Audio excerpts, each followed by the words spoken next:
Hello दोस्तों, नमस्कार। हम गाने जा रहे हैं नाच गीत। आप लोग को जैसा लगे कमेंट करके ज़रूर बताना। अच्छा लगे तो लाइक शेयर कर देना। गिरी गईल नाकी के नथुनिया, वही कोटेदार के दुकनिया। गिरी गईल नाकी के नथुनिया, वही कोटेदार के दुकनिया। चौरा भरत मोरा कंगना खन के, चौरा भरत मोरा कंगना खन के। गहुआ भरत पैजनिया, वही कोटेदार के दुकनिया। गहुआ भरत पैजनिया, वही कोटेदार के दुकनिया।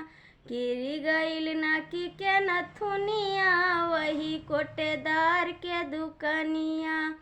चीनी भरत मोरा बेंदिया खन के, चीनी भरत मोरा बेंदिया खन के। नोनवा भरत पैजनिया, वही कोटेदार के दुकनी।